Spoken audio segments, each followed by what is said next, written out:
Load shedding হচ্ছে কেন? বিদ্যুৎ মন্ত্রী জবাব দাও।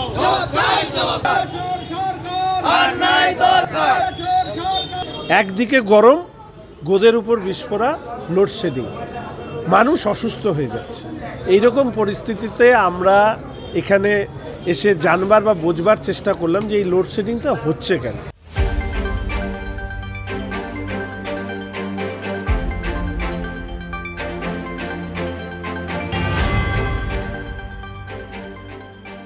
শহর শিলিগুড়িতে প্রতিনিয়ত চলছে লোডশেডিং। অতিরিক্ত বিদ্যুতের মাসুল গুনতে হচ্ছে শহরবাসীকে।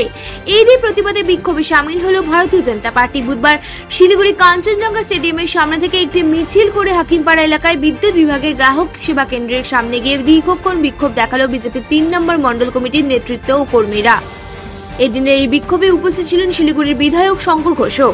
এদিনের বিক্ষোভ দেখানোর পর তাদের দাবি সম্বলিত একটি স্মারকলিপি তুলে দেওয়া হয়। মূলত শিলিগুড়ি শহরে প্রতিদিন লোডশেডিং হচ্ছে, তারই পাশাপাশি অতিরিক্ত বিদ্যুতের মাসুল গুনতে হচ্ছে শহরবাসীকে, এমনই অভিযোগ এদিন তোলা হয়।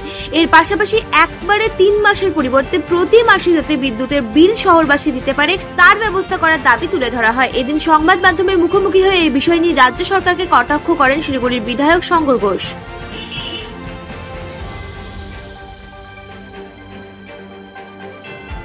আজকে আমরা এখানে স্মারকলিপি দিতে এসেছিলাম ৩ নম্বর মণ্ডল ভারতীয় জনতা পার্টি শিলিগুড়ি জেলা সংগঠনের পক্ষ থেকে। আমি প্রথমে বলবো যে একটি তথ্য আপনাদেরকে দিই।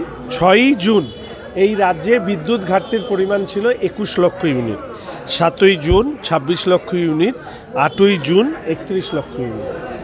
এটা থেকে প্রমাণিত হচ্ছে যে রাজ্য জুড়েই একটা বিদ্যুতের সংকট দেখা দিয়েছে। এ ব্যাপারে বিদ্যুৎ দপ্তরের মন্ত্রী, মাননীয় মন্ত্রী, তিনি এই ব্যাপার পরিষ্কার করতে পারবেন।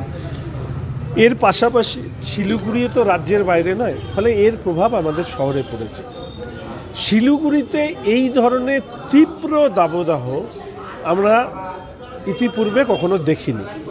একদিকে গরম, গোদের উপর বিস্ফোরা, লোডশেডিং, মানুষ অসুস্থ হয়ে যাচ্ছে। এইরকম পরিস্থিতিতে আমরা এখানে এসে জানবার বা বোঝবার চেষ্টা করলাম যে এই লোডশেডিংটা হচ্ছে কেন।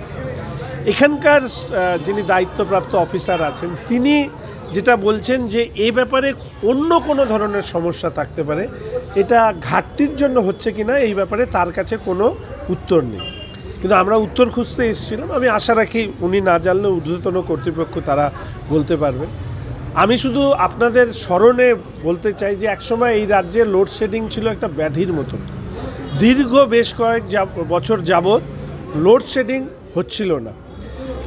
অনেকে এটা বলেন যে পশ্চিমবঙ্গে কলকারখানা বন্ধ হয়ে গেছে সিঙ্গুরের পর থেকে, সেই জন্য বিদ্যুৎ উদ্বৃত্ত হচ্ছিল।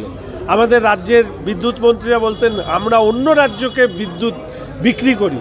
তো আমরা তখন বলতাম যে ঠিকই, কারখানা সমস্ত বন্ধ হয়ে গেছে তো বিদ্যুৎ উদ্বৃত্ত হবেই, তো কারখানা তো খোলেনি।